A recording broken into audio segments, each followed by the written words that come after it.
Welcome to Kashrus Anytime. We will attempt to clear up somewhat the confusion of some educated kosher consumers regarding why is it that many in the know in the Kashrus industry keep away from star cash gachas. Now this includes very prominent Rabbonim, Kashrus authorities, etc. We will have to do this broadcast in multiple parts because it is pretty extensive. The Moshe Sternbuch Shlita writes in a letter that we have in our possession the following.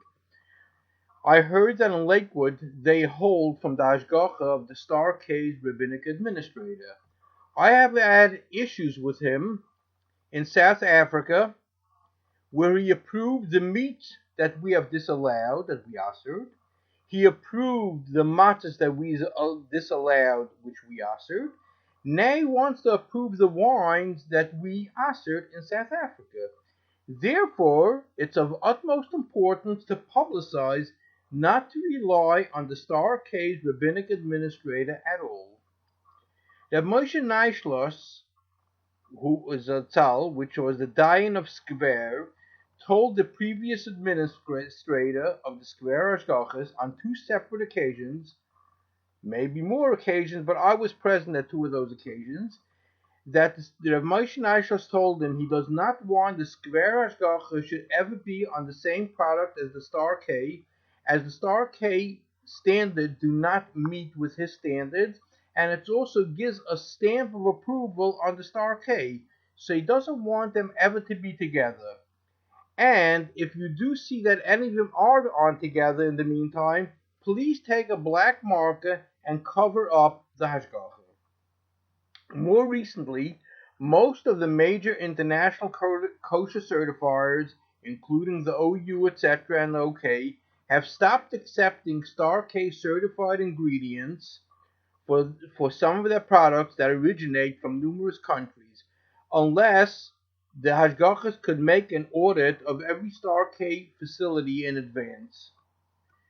The Star K's Shabbos-friendly appliances, Reb Shlomo Miller Shlita, and Moshe Sternbuch, and among many other Rabbonim, put out letters that it's forbidden to rely on the Star K Shabbos Yom Tov friendly appliances. It's a question of biblical transaction, midaraisa, or rabbinical violations, midrabanan.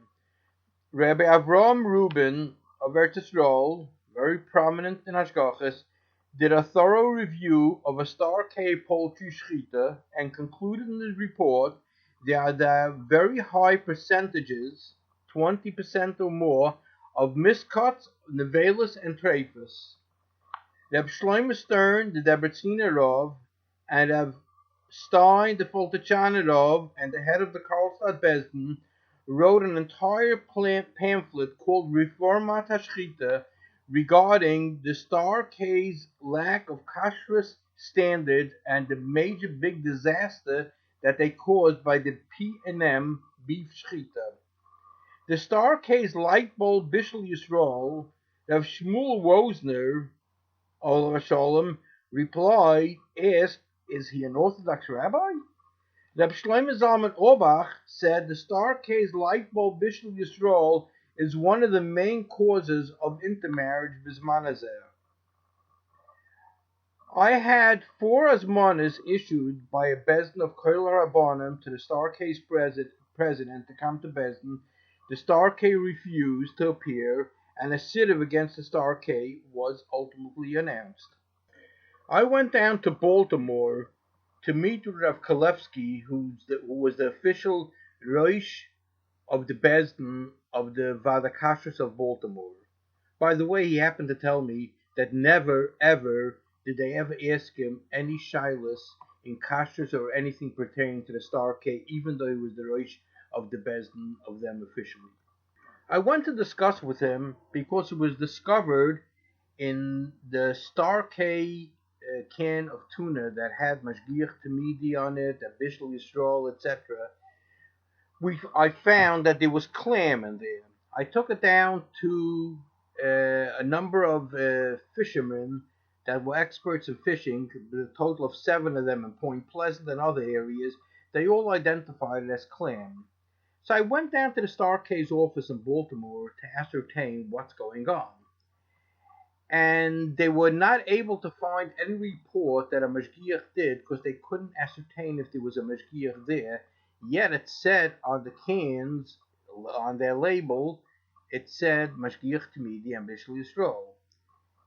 And I asked them, was this production, the date code on the can, is that an American date code where the month comes first, or was a European date code where the date comes first? Because this was done in a company called B&M Fish Company in Thailand. And I asked the Star K, do they do any non-kosher in that plant? They said definitely not. I said, could you tell me, how do you know they don't do? I was talking to Rabbi Schumann and Dr. Pollack, the president of the Star K. How do you know? They said, oh, we have big secrets how we know what's really going on by the company, and we don't reveal that to anybody. I said, very interesting. I take out of my pocket a document that I received from B&M Fish Company, and it says they do tuna and they do clam, which is non-kosher. So Dr. Pollack says, could I have a copy of that? I said, absolutely not. You've been doing productions there for the last 3 years, and you don't have a copy from the company of what they do? I said, no, you're not going to get it from me. Get it from whoever else you want. This was done for California Delight Company. I basically was there interesting, arguing with them and trying to get out to the bottom of the story of what's going on and how such a thing happened. And they couldn't ascertain if there was a mashgiach or anything else like it. They had no reports. They had nothing in the files. And I notified them about this a few days in advance, so they really should have had the report available. I was there a total of about 3 hours in their office. Not once did they offer a drink of water or anything else. It's interesting, in the Torah there's a taina, ala shaylo kidmu eschem balechem ubamayim. But evidently by the Star K those things don't really matter. So I made an appointment. I went down to see Rabbi Kalevsky to discuss this thing. And I also wanted to discuss with him another thing, that the false poultry, which was the Star K had a shechita there, that in my opinion it was very susceptible to nevelis and trephus. So Rabbi Kalevsky went and he called down the rabbinic administrator of the Star K, and we had a meeting.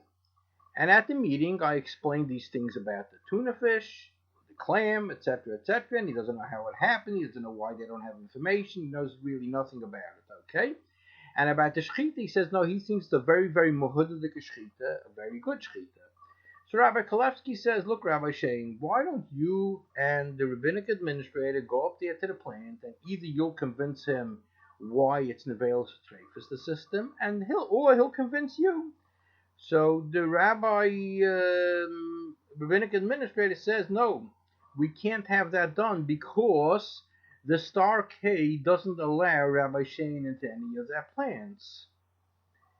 So I responded, I said, let me tell Rabbi Kalevsky that yes, when I was in the office, they told me that they're not going to let me into any of their plans. And I asked them why. They said, if you're going to see the kulas, the b'di'evet and heterim that we do in our plants, and then you're going to go tell the gas, we're going to be in trouble. So we'd rather not let you in into any of the plans. Which I must agree with them, because I would definitely publicize it, which I'm intending to do at this point also. I've been doing it for many years. So Rabbi Kalevsky says maybe you could find somebody that both of you could agree is an expert and let him go down and decide. So he turned to the rabbi of the Star K and he says, do you have anybody to suggest? And he says, no. So he turns to me and I said, yes, I suggest Rabbi Avram Rubin from Eretz Yisrael, who also does the OU Hashgachas in Eretz Yisrael. So Rabbi Kalevsky turns to the rabbi of the Star K and he says, do you know this person? He says, yes. He's most probably Bizman Azeh, the biggest mumche in Shchitas. And perhaps in Kashrus also. He says, I'm ready. He comes in, he says, I'm ready to, whatever he says, I definitely will accept that. So I made arrangements with Rabbi Genack to bring him in. And then the rabbi from the Star K decided he doesn't want to let this Rabbi Reuben be in the plant more than one day. Rabbi Reuben wanted to be there for 2 or 3 days, but he said, I'm allowing him one day. And Rabbi Reuben was a little bit reluctant because he says, you could make a hatzagah, you could make a show out of it for one day, but, after 2-3 days, that's it. So I told Rabbi Reuben, I said, look, if you have siyata d'shmaya, you'll find the issues in one day. If you don't have siyata d'shmaya, 2 or 3 days is not really going to make any big difference. So Rabbi Reuben ultimately came in. The rabbi from the Star K was there. A rabbi from the OU was there. He did his review. He spoke to the shachtim. He saw what he wanted. He was there a couple of hours. And basically he went back to that stroll. A few weeks later, comes in basically a report is sent in to Rabbi Genack of what's going on there in the Shechita, and was basically a very, very disastrous report where there was a lot of issues over there, and he basically came to the conclusion that there's approximately 20% or more of Nevel certifiers going out of the plant with the plumber of Star K as being kosher. Rabbi Genack sent a copy of that report to the Star K for their review. A few days later, Rabbi Reuben gets a call from the rabbinic administrator of the Star K, and he says, you think you can make some adjustments to the thing because it's written very, very powerful, and it really hurts us a lot of the way you wrote your report. So Rabbi Reuben says you should know that was the 4th or 5th version. Originally, the first version was a lot stronger than that. And I watered it down, kept on watering it down, Mishum Kavoida, because you are a very, very big Talmid Chacham. But this is the best that I could do. I can't even change one single word. So he says, look, I'm sending it in to you now. Please review it. Anything you could ease off on the thing. So Rabbi Reuben looks at the fax machine and he sees, yes, it is coming in. He says, I'll review it, but I really don't think I could do anything. And I called up Rabbi Reuben. I said, what's doing with the thing? So he says that he just got in a copy from the Star K of the report, and he's going to review the thing and see if he can make any changes, but he doesn't think so. I said, but let me tell you like this. Do not write any letters or anything until you talk to me, because you don't know the mentality of some of the Americana Rabbonim that there is over here. So please don't write anything. He calls me back about 2 hours later. He says, do you know, I found that there was about 4 or 5 forgeries that was done on the thing with changes. I was very upset. I said, I hope you didn't send a letter. He said, sure. I sent out a letter immediately to Rabbi Genack that I'm extremely upset that Inchi Doloi Maili, people that are not proper people, Inchi Doloi Maili, went and made ziyufim, forgeries, to my report. So I told Rabbi Reuben, I beg you not to write anything. He says, how can I leave such a thing without writing? What's your concern? I said, my concern is very simple. The Star K now, when somebody's going to ask them that they saw a copy of the report and there's a lot of problems in your shechita, so the Star K is going to respond, no, we have a letter from Rabbi Reuben that the whole thing is a forgery. And don't believe nothing of it. So Rabbi Reuben says they will never ever do such a thing. I say, that's what you think. I guarantee that's what they're going to do. And just as I've said, as time went, because I did have a copy of the actual report, and I publicized it to a number of Rabbonim, Kosher Rabbonim, and Shchitas, and other kind of things. They read it. They called up to find out what's going on. And he says, here, I have a letter I could show you that Rabbi Reuben wrote that the thing is a forgery. That's the way it goes.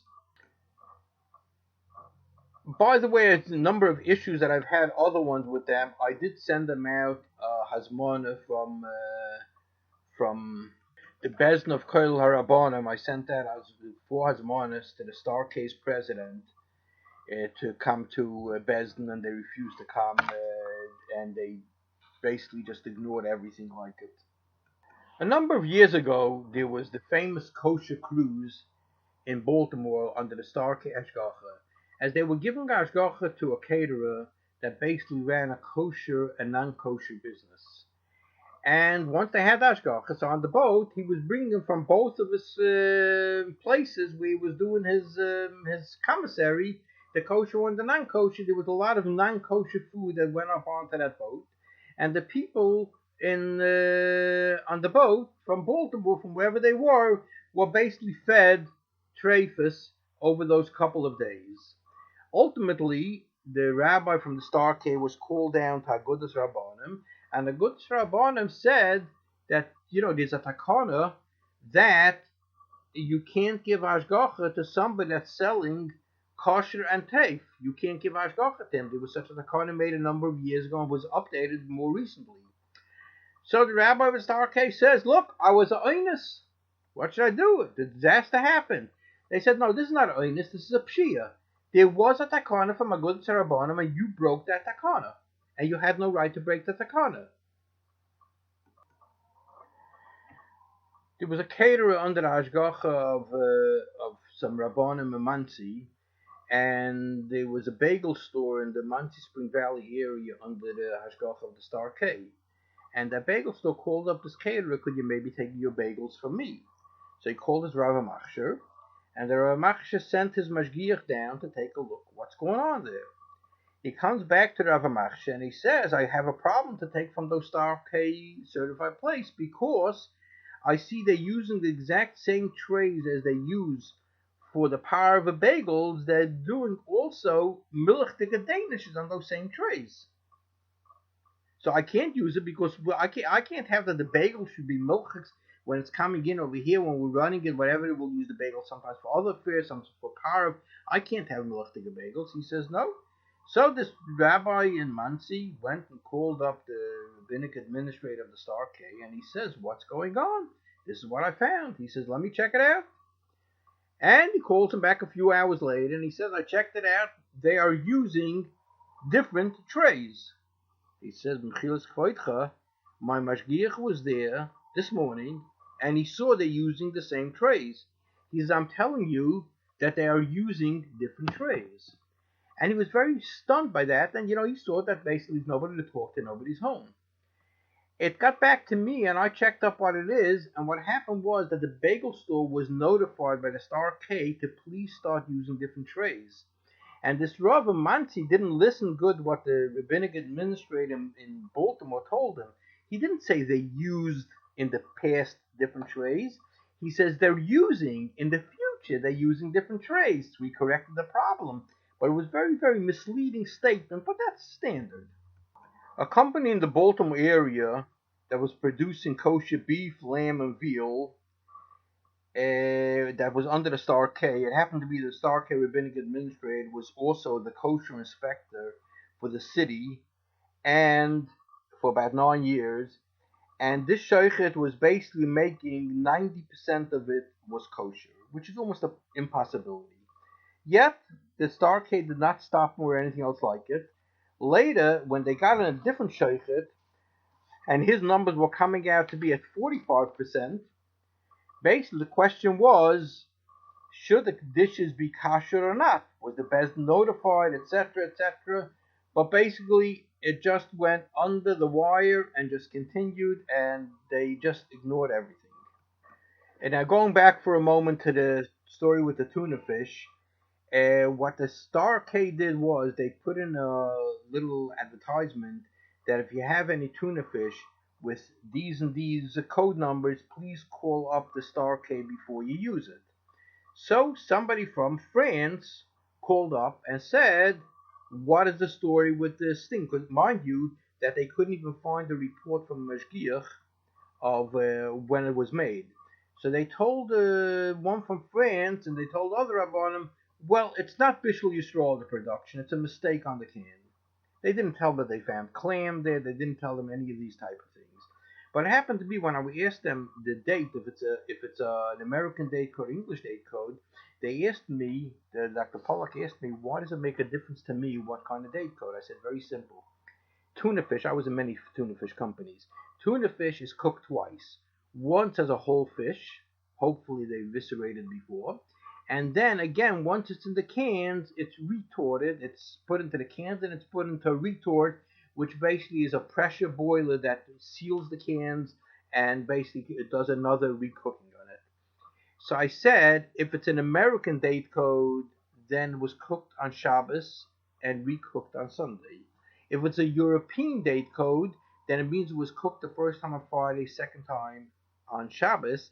I would love to meet the Mashgiach that did the Bishul Yisrael and know how he did the Bishul Yisrael on Shabbos. That's why I'd like to know with the date code.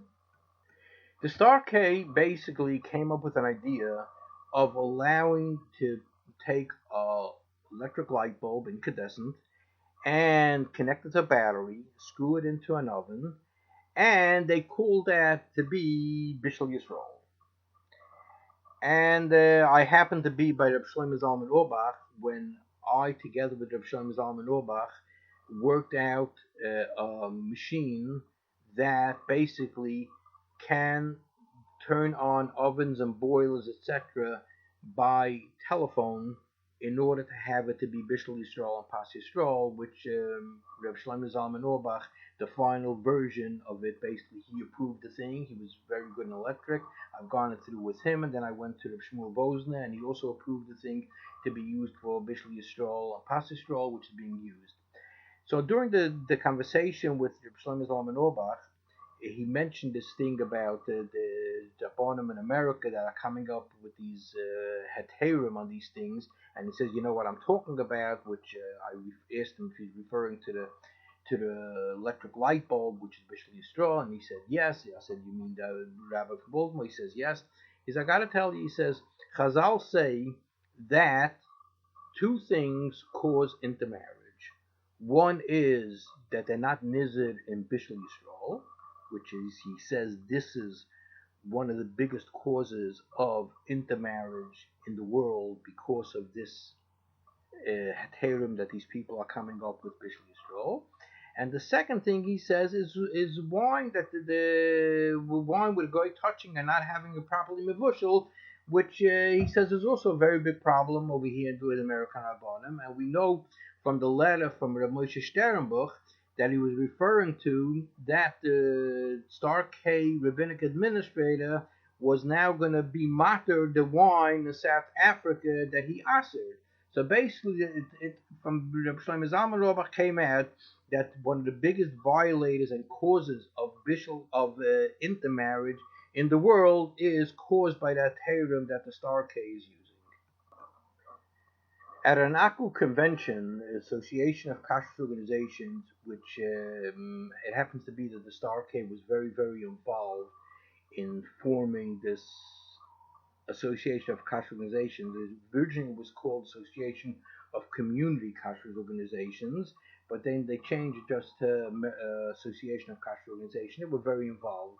And it was very interesting why they were so involved with it, but it really was made a lot for the Star K to be able to hide behind the veil of secrecy, that people shouldn't know exactly what they're doing, and they'll pick up all the problems they'll pick up from there. They're not going to go along with any of takonas that are being made, such as there was a takana that ACU wanted to make, and all the other Kashrus organizations agreed to, that you don't take over another hashgacha that dropped it unless you have in writing from the previous one that there was no issues of Kashrus, otherwise you don't take it over.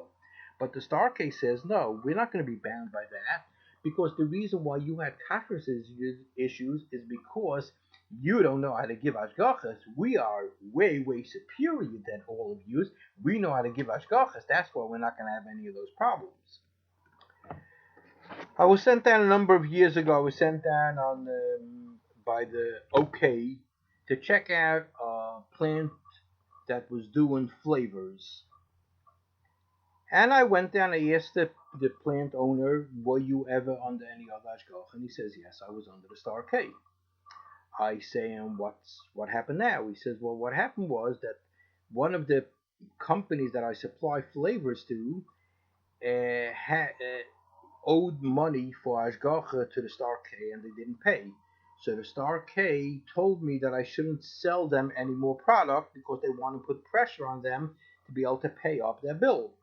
But I had orders from them from previously, and I couldn't really not fill those orders. I maybe wouldn't take any further orders, but I filled those orders. And the Starcade found out that I filled the orders, so they went and they pulled the hashgacha. So I'm left basically without hashgacha at this point. So I'm going through his storeroom, and I noticed there canisters from Coca-Cola and 7-Up. I say, you an authorized vendor to make flavors for Coca-Cola and 7-Up? He says, no, I'm not. So I say, so what are you doing with these canisters? He said, I fill them with my flavors. And I was kind of shocked. I said, aren't you concerned about Coca-Cola? He says, well, what happened was Coca-Cola found out that that's what I was doing. They followed my trucks to every single one of the places till they had a complete list of where I was delivering. And they sued me in court. I happen to have lost in court the case. Of course, I was definitely violating it. And the judge fined me $500,000, but he made the payout to be over 20 years, which is $25,000 a year. He says, Rabbi, for $25,000 a year, I'm not going to stop filling Coca-Cola and 7-Up containers. I'm making a lot more money than that, so it's basically just the cost of doing business. Okay, and I tell him, give me a list of all the raw ingredients you're using so we can put together a list and see what's approved. And he gives me in one list, and then a few weeks later he gives me a few more things, but I wasn't getting everything that I needed. While I was there, by the way, there was a chemist that was developing flavors for him. That chemist asked me, he says, Rabbi, are you going to be the one in charge of supervising things in this plant? I said, yes, I am. He said, well, that's going to cause a problem. I said, why is that going to be a problem? He says, you see, I'm trying to make over here flavors for this company to develop. And one of the flavors they're trying to develop is something like similar to Dr. Pepper. I say, so what's the problem? Oh, well, you see, the problem is as follows. You see, I was one of the chemists that developed the original Dr. Pepper flavor. And we know how to work around, when the rabbis are there, do it, because there is something in it that's not really kosher. But we know how to take care of that. But when I observed you over here for the last couple of hours, I'm not going to be able to do it over here with you being the supervising rabbi, so it's going to be a problem a little bit. I say, well, let's see how things work out. So they kept on sending me some papers, but I never got the whole thing. So they went and called up, the company called up to, okay, could you maybe send down a different rabbi? This one is too particular, he wants all the documents. They said, no, we need all the documents. Finally, I don't hear from him for a couple of weeks. I call him up and I said, well, could you tell me what's going on with the thing? So he says, I decided that with you, I'm never going to get finished because you want to have every single raw ingredient that comes into my place should be kosher supervised. And you'll decide if you're accepting it, you're not accepting it. I decided it's a lot cheaper for me and the only way it'll work, I'm going to go back to the Starcade. They're going to give me a fine that I went and sold a product to that other vendor that didn't want me to sell, and I'll make peace. I say, yeah, but didn't they ask you for copies of all the things that they're certified kosher, all your basic raw ingredients? He said, Rabbi, the first time I gave them a big batch, I didn't even know if they went through any of them, to tell you the truth, because there was a lot of them that I gave. I gave you the same thing. Is this time when they came back, I gave them another couple of papers, this and that. I haven't heard from them. He says, it's basically you take care of the thing, you grease your wheels, you pay, he says, you continue in life, and that's it. He says, with you, I never would have made it. You were very particular. You want this and you want that. You want everything. By them, it was all a couple of dollars. This basically is some of the reasons why all of those other ones are very leery about accepting star cash gachas of the way they do the things. There's a lot more to say, which basically I'll continue and another time on another podcast. Kol Tov. If you have any questions, you could always contact me at Kashrus, KASHRUSY at AOL.com. Kol Tov.